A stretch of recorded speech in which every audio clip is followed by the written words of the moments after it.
Hello, this is Dr. Jacob from Jacob's Lab. Today I'm here to present another video.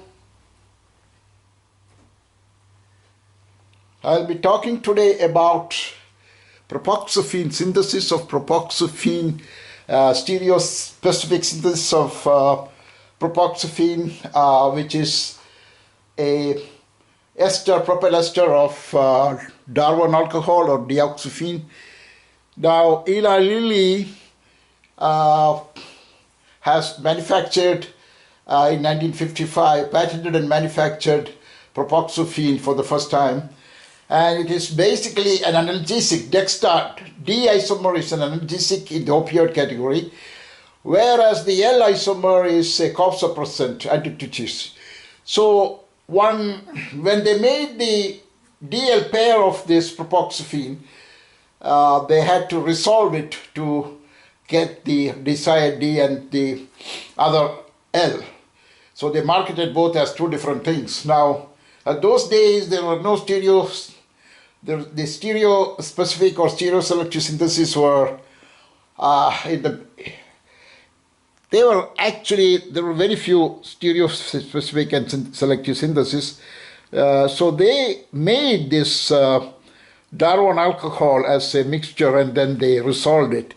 So as you can see, the structure has got ester, two phenyl groups, dimethyl amino groups, and the way they made it is using the first step uses Friedel-Crafts reaction of benzene with propenyl chloride and aluminum chloride to give the ketone, the ethyl benzyl ketone, and then they did a manic reaction with formaldehyde and dimethylaniline to get the desired beta amino saturated ketone.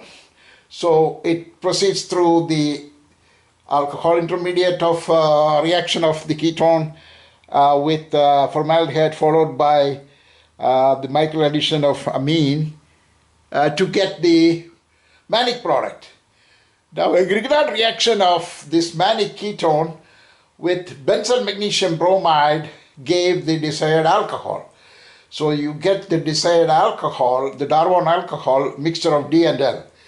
Now they reacted with propenic anhydride or propenyl chloride can also give the same product. So there you have the desired DL pair of the dioxyphene DL pair. So this is the way they made it those days because they had to resolve it. Now, in 1984,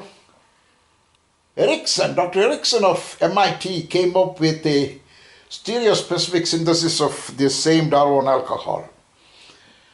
So he used, in the key step of generating the chiral centers, he used a Barry-Sharpless epoxidation reaction using titanium isopropoxide and DET minus. So as you can see in the slide, he started with desoxybenzoin, which is, as you can see, number one is a benzyl ketone, benzyl phenyl ketone. So he reacted that with the phosphonate in a classic Wittig reaction, Wittig-phosphonate reaction, but I used butyllithium and hexane because the yield of this reaction, the normal sodium hydride or THF gives mostly starting material because of the deprotonation of, as you can see from the structure, the deprotonation happens because the alpha hydrogen is extremely acidic, flanked by a ketone and phenyl group. It's almost an enol. So anytime you generate an anion here that can exchange, or even this anion, some of the excess can, so there's an equilibrium between the anion of this and this. So that's why the reaction is slow. But in hexane and using butyllithium instead of sodium hydride, he can get about 30% yield of the product, which is the olefin, the unsaturated olefin. Now you get a mixture of E and C as 1-to-1 pair. This is very common for such reactions. You get a mixture of 1-to-1. The phosphonate reaction always gives this. So what they had to do was they had to separate this one by column chromatography, flash column, the desired E, and use that 3 for the next step. In other words, convert it to the alcohol using LAH. Then once you have the allylic alcohol, Barry-Sharp oxidation, epoxidation of olefins with allylic alcohol. In other words, allylic alcohols are oxidized to the epoxide chirally using these conditions. That's how he gets the epoxide, chiral epoxide. Now in the next step, what he does is, as you can see in the slide, he takes that compound, chiral epoxide, and lithium aluminum hydroreduction ethyl gives the desired alcohol, the chiral alcohol. There is no, there is no change of isomer. Lithium aluminum hydride just reduces the ester without touching the chiral centers. So there you have the desired, precursor to the Darvon alcohol. Now, what he does is he makes the tosyl, he reacts with tosyl chloride pyridine to get the tosylate and makes this a good leaving group, okay? So then methylamine reaction gives the alkylation product, which is the Darvon alcohol hydrochloride. So this one is actually the chiral Darvon alcohol. He can make propoxyphene by propionating this. So that's the procedure he has given. So that seems to be a very interesting and practical synthesis of the Darvon chiral alcohol using the ester, ethyl ester. However, the ethyl ester is formed in such a low yield and you have to throw away half of the Z isomer. So it's not really industrially practical. Theoretically, it's a very nice process. So at Mallinckrodt, we were interested in making this E isomer, the desired E isomer of the olefin, in very good yield, instead of doing the way that Ericsson had to do.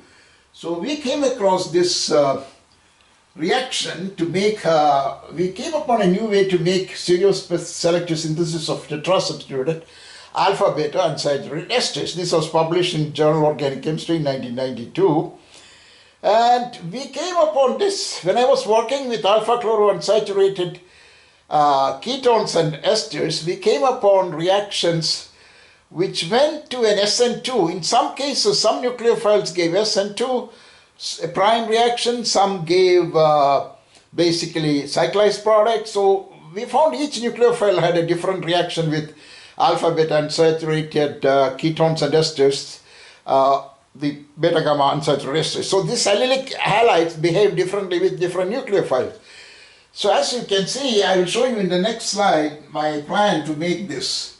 So this is the article in detail about the selectivity of tetrasubstituted unsaturated esters. It's very hard to make stereospecific selective because you get a mixture of E and C. So the solution to this problem came because of the finding that certain unsaturated esters of this type can be can give a mixture of just one. So here, the way we did this is, it took, in this case I had to take acetophenone and do the classic Wittig phosphonate reaction with the phosphonate, sodium hydride in THF.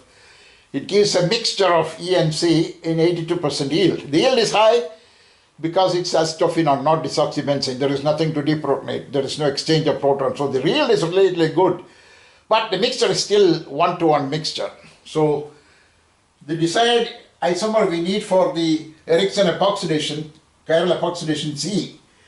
So that, instead of throwing away Z, what I did was, I found a way to convert this mixture, the two isomers E and C combined, we can convert it to the alpha chloro unsaturated ester by treating with calcium oxychloride and acetic acid in methylene chlorine, 92% yield.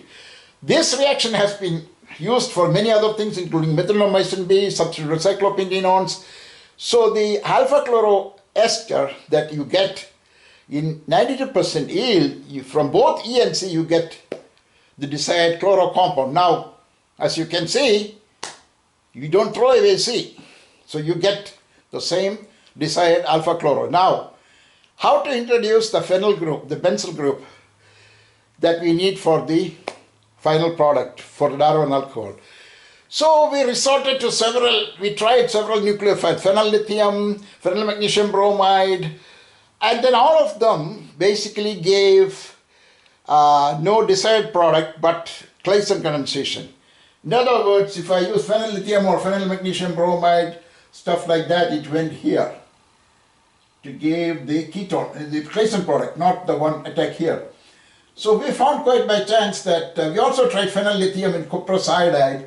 That also did not, catalytic amount of cuprosiodide. We thought we would do this SN2 prime. However, catalytic amount of cuprosiodide and phenyl lithium gave only the Claisen product. Now, we found in the literature that diphenyl cupran lithium has unusual properties. It can, the cuprate of this species can chelate and form stereoselective reactions. Now, we tried out this reagent on this, which of course is, nobody has tried this on because nobody had made this before. So we thought that the same effect of the cuprate lithium, the chelation will work here to give one isomer. So essentially that's what we got. We got 89% yield, surprisingly 89% if it only one isomer, just the E. So you see the mixture of olefins came to this one compound, and that was converted to this desired ester that we need for the chiral synthesis of Darvon alcohol. Now we can do the procedure, like what Erickson did, reduction followed by chiral epoxidation. That will end up with the Darvon alcohol. So we made a chiral synthesis, a formal total synthesis of Darvon alcohol coming from the mixture to this, just by using this reaction. Phenyl cuprate lithium in THF at 0 degrees. You get almost 90% yield with just one. Now, why does it go this way? Why doesn't it give the Z isomer? It's because the cuprate lithium in the transition state, when it attacks here, the copper and lithium, cuprate will complex, the cuprate lithium counter ion will complex with the carboethoxy group in such a way that the leaving chlorine, so in other words, the entering phenyl group comes to here complexing in a way that the ester and the entering group are synced to each other because of the copper lithium complexation. That's why it attacks here, and that results in this with ester and the entering phenyl group on the same side.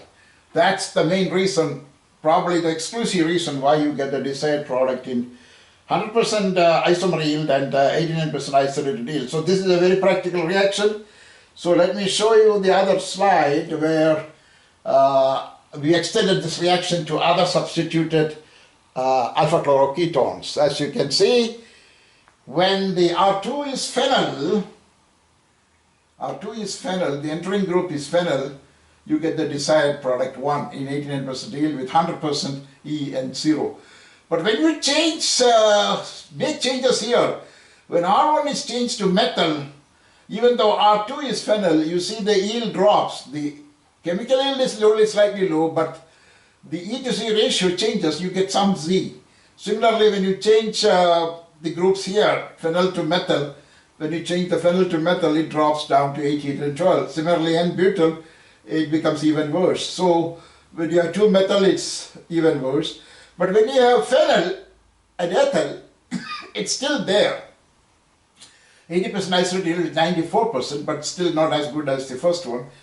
So it drops. When you use phenyl and methyl and ethyl, the yield drops.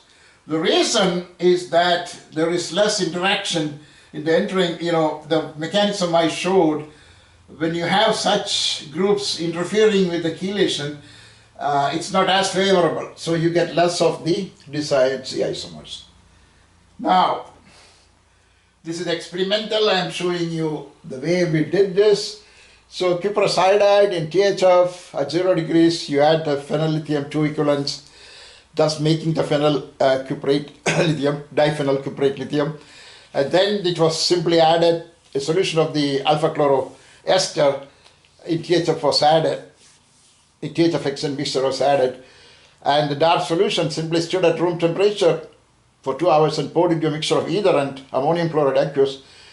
So separation of the ether layer followed by flash column gave the desired product when eluting with 4% ethyl acetate hexane. So you get 89% field of the exclusive E isomer.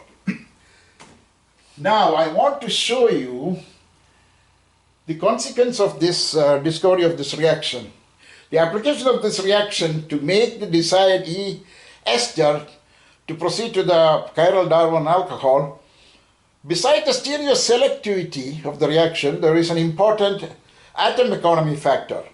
So the definition of atom economy, a good atom economy means most of the atoms of the reactants are incorporated in the desired product, and only small amount of unwanted byproducts are formed. Reducing the economic and environmental impact of waste disposal. So this reaction below that we discovered is a classic example of 100% atom economy. For the simple reason, if you look at the equations, as I mentioned earlier, the mixture of E and C that we made can be converted without any loss exclusively to one chloroester. And that ester is converted by the diphenylcyprotadiene to exclusively one isomer in almost 90% yield, which means that there is no loss of any product. It's just an addition. The atoms are exclusively added to each other without any loss. This is an atom economy reaction too. So it is an atom economy reaction with 100% efficiency with a stereospecificity of 90%. Stereospecificity actually is 100%, but the chemical yield is 92%. Okay. So that's it for today. I will continue with the talk on extension of the alpha chloro esters, alpha chloro beta gamma esters to other nucleophiles and other reactions that we have conducted and we are proposing. It will be in the next video. Thank you.